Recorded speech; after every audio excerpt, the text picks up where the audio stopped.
Assalamualaikum warahmatullahi wabarakatuh. Perkenalkan, saya Teni Dahyani, CGP Angkatan 10, SMA Bukit Asam, Tanjung Enim, Kabupaten Muara Enim, tahun 2024. Izinkan saya menyampaikan koneksi antar materi 1.4.A.8 Budaya Positif.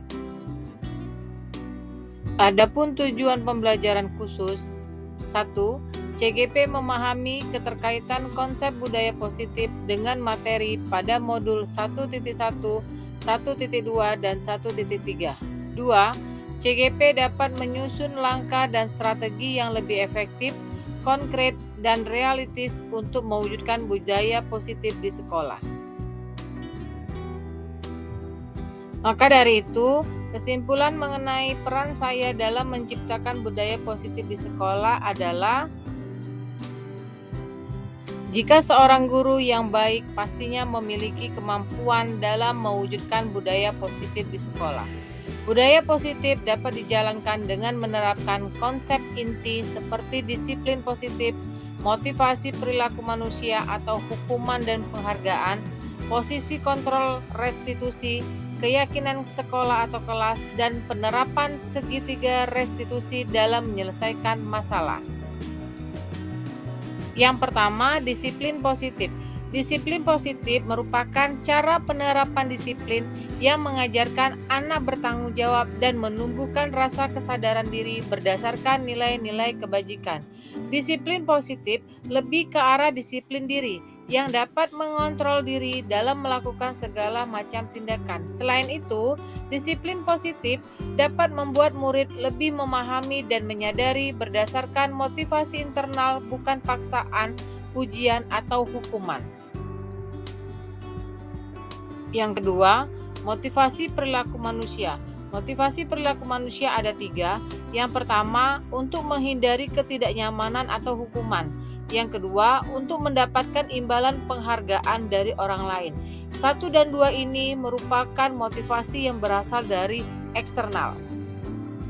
Motivasi perilaku manusia yang ketiga yaitu untuk menjadi orang yang mereka inginkan dan menghargai diri sendiri dengan nilai-nilai yang mereka percaya. Ini merupakan motivasi internal, sehingga hindari hukuman dan pemberian penghargaan berlebihan agar meminimalisir motivasi eksternal dalam diri murid. Ketiga, posisi kontrol seorang guru ada 5, yaitu 1. Sebagai penghukum, 2. Sebagai pembuat merasa bersalah, 3. Sebagai teman, 4. Pemantau, 5. Manajer. Posisi kontrol sebagai manajer, guru berbuat sesuatu bersama murid, mempersilakan murid mempertanggungjawabkan perilakunya dan mendukung murid agar mendapatkan solusi terhadap permasalahannya sendiri. Selain itu, posisi manajer mengacu pada restitusi yang dapat menjadikan murid sebagai manajer bagi dirinya sendiri sehingga tercipta identitas positif atau berhasil pada diri murid. Keempat, keyakinan sekolah atau kelas. Guru berperan dalam mewujudkan keyakinan sekolah atau kelas dengan adanya kesepakatan antara guru dan murid. Selain itu juga, keyakinan sekolah atau kelas berupa pertanyaan universal yang mudah diingat, dipahami, dan harus diterapkan dalam lingkungan sekolah. Kelima, segitiga restitusi dalam menyelesaikan masalah. Guru yang berperan sebagai manajer menggunakan segitiga restitusi dalam menyelesaikan masalah melalui 3 tahapan yaitu menstabilkan identitas, validasi tindakan yang salah, dan menanyakan keyakinan. Maka tujuannya yaitu menghasilkan murid yang mandiri dan bertanggung jawab.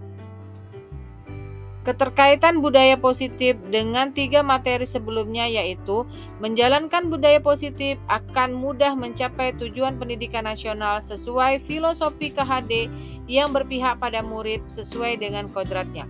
Yang kedua, budaya positif bisa terwujud jika guru memiliki 5 nilai guru penggerak, diantaranya yaitu berpihak pada murid, mandiri, reflektif, kolaboratif, inovatif. Selanjutnya, budaya positif bisa terwujud dengan berkolaborasi, adanya keyakinan sekolah yang sudah disepakati dan sudah dijalankan bersama. Dan yang terakhir, salah satu perubahan yang diinginkan sesuai visi guru penggerak adalah terbentuknya budaya positif agar sekolah menjadi nyaman, aman, dan berpihak pada murid. Untuk mewujudkan visi tersebut, maka perlu dibuat prakarsa perubahan sesuai dengan filosofi KHD dan profil pelajar Pancasila.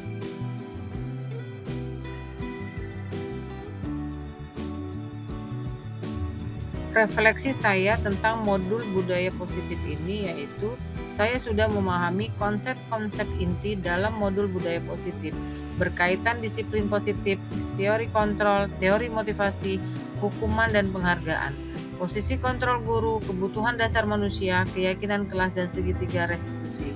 Seluruh konsep inti tersebut harus diresapi dalam diri, diwujudkan dalam tindakan dan dibagikan ke rekan guru di sekolah.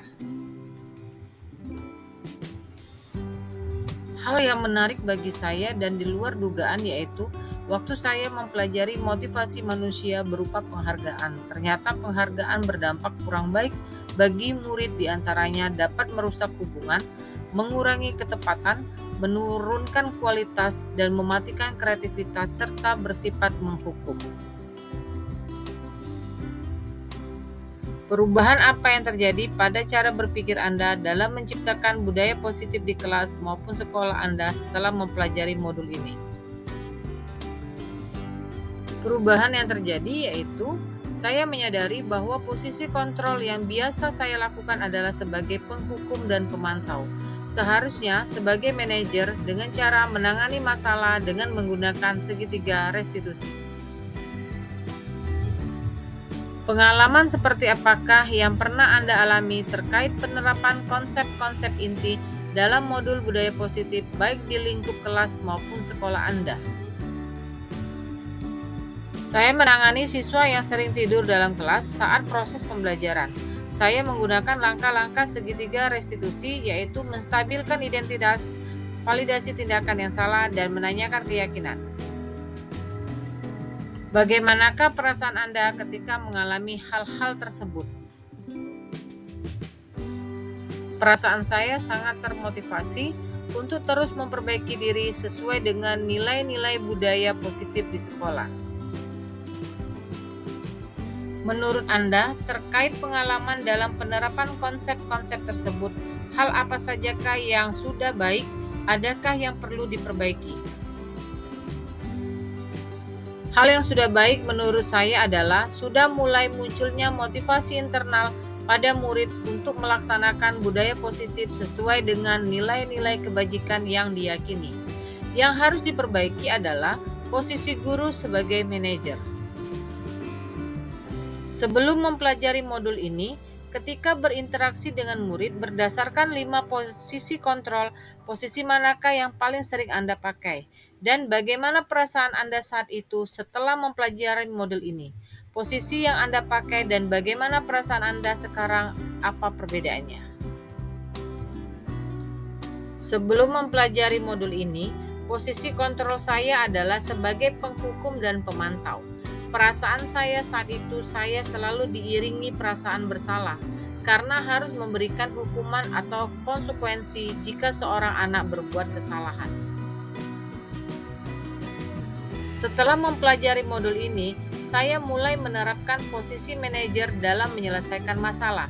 Perasaan saya menjadi tenang dan saya menyadari pentingnya komunikasi yang efektif untuk menumbuhkan rasa tanggung jawab pada diri murid.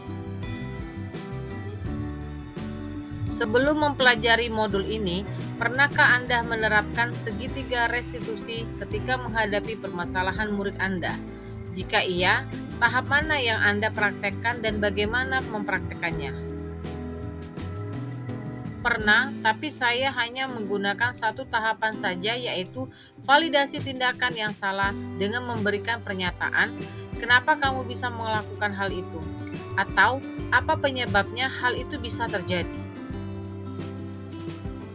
Selain konsep-konsep yang disampaikan dalam modul ini, apakah ada hal-hal lain yang menurut Anda penting untuk dipelajari dalam proses menciptakan budaya positif baik di lingkungan kelas maupun sekolah. Hal lain yang penting dipelajari dalam proses menciptakan budaya positif adalah kolaborasi antara sekolah dan orang tua murid agar budaya positif ini jangan hanya dilakukan di kelas atau sekolah saja, namun juga di rumah, agar menjadi suatu kebiasaan atau karakter saat berada di lingkungan sekolah atau di lingkungan manapun. Demikian yang bisa saya sampaikan. Terima kasih. Jadilah guru tergerak, bergerak, menggerakkan. Wassalamualaikum warahmatullahi wabarakatuh.